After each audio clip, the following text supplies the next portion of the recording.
चलिए बुलेटिन में सबसे पहले बात दतिया की करेंगे, जहां उपचुनाव में नामांकन की हलचलें तेज हो गई हैं। कांग्रेस से 3 प्रत्याशियों ने अपने फॉर्म भरे हैं। घनश्याम सिंह के अलावा 2 डमी उम्मीदवारों ने भी फॉर्म जमा किया है और इधर बीजेपी ने भी एक डमी कैंडिडेट मैदान में उतारा है। 32 उम्मीदवारों ने नामांकन दाखिल किया है, जहां 16 जुलाई तक नाम वापसी का मौका दिया जाएगा। बता दें कि आज नामांकन फॉर्मों की स्क्रूटनी होगी और 16 जुलाई तक नाम वापसी का मौका दिया जाएगा। मीनाक्षी नटराजन के मामले से कांग्रेस ने सबक लिया और यही वजह है कि मुख्य प्रत्याशी के साथ 2 डमी उम्मीदवारों ने भी अपना फॉर्म जमा किया है। 30 जुलाई को उपचुनाव में वोटिंग होनी है, 3 अगस्त को नतीजे आने हैं, लेकिन उससे पहले नामांकन फॉर्म से जुड़ी प्रक्रिया जिस तरह से फॉर्म भरने के बाद अब स्क्रूटनी शुरू होगी, 16 जुलाई तक नाम वापसी की जा सकती है। तो कुल मिलाकर यह कहा जाए कि दतिया के रण में इस बार ये जंग बेहद दिलचस्प होगी। वजह यह है कि कांग्रेस की ओर से, बीजेपी की ओर से डमी उम्मीदवारों ने भी अपना फॉर्म भरा है। साथ ही साथ जो उम्मीदवारों को लेकर चर्चाएं चल रही थी, ऐसे में अब देखना होगा कि इस बार चुनाव में किस तरह का माहौल प्रचार के दौरान बनता है। लेकिन आपको जानकारी देते हैं कि आखिर डमी उम्मीदवार क्यों उतारने पड़े। मीनाक्षी नटराजन का मामला आपको समझाते हैं, राज्यसभा चुनाव से जुड़ा। जब राज्यसभा चुनाव में कांग्रेस उम्मीदवार का पर्चा खारिज हो गया था, मीनाक्षी नटराजन का पर्चा खारिज हो गया था। चुनावी हलफनामे में कानूनी जानकारी छिपाई थी, जिसके चलते नामांकन निरस्त हो गया था और इधर मीनाक्षी नटराजन का नामांकन निरस्त हुआ, उधर बीजेपी का उम्मीदवार निर्विरोध चुनाव जीत गया। यही वजह है कि इस बार कांग्रेस काफी ज्यादा चौकन्नी थी। शुरुआत से ही कांग्रेस ने तय कर लिया था कि एक मुख्य प्रत्याशी के अलावा डमी फॉर्म भी भरे जाएंगे। तो कांग्रेस के डमी उम्मीदवार कौन हो सकते हैं? अब तो चर्चा यह भी हो रही है।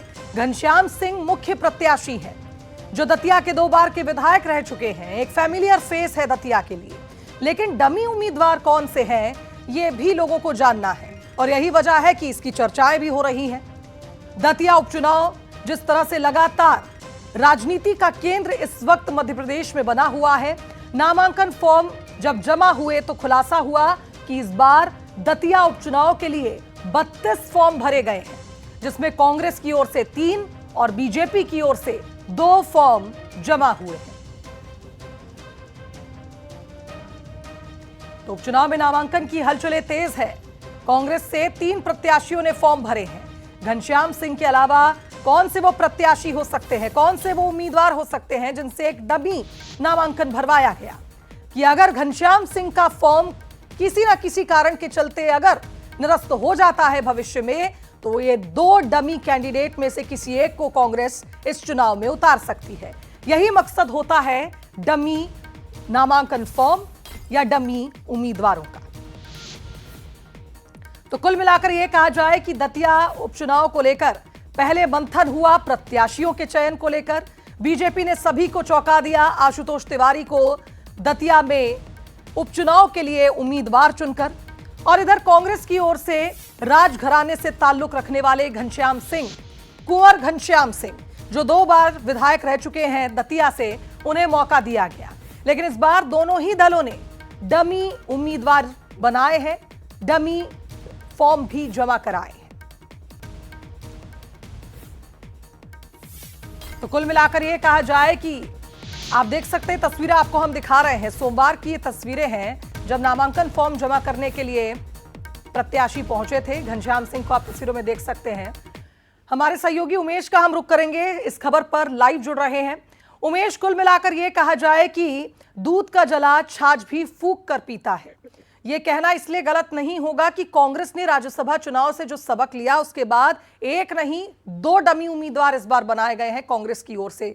वहीं बीजेपी की ओर से भी हमने देखा कि एक मुख्य प्रत्याशी और एक डमी प्रत्याशी को फॉर्म भरवाया गया। यानी कुल मिलाकर यह कहा जाए कि दतिया में इस बार बैकअप की भी पॉलिटिक्स देखने को मिल रही है। देखिए शिवांगी, आपने सही कहा, कल नामांकन दाखिल करने की अंतिम तिथि थी और जब पूरे नामांकन दाखिल हुए तो कुल 32 जो उम्मीदवारों ने अपने जो नामांकन दाखिल किए, लेकिन सबसे हैरानी करने वाली, चौंकाने वाली बात नहीं है कि कांग्रेस के 2 डमी और इसके साथ ही बीजेपी और जो है आजाद समाज पार्टी का भी एक डमी फॉर्म भरा गया। आजाद समाज पार्टी अपने राज्यसभा चुनाव में देखा था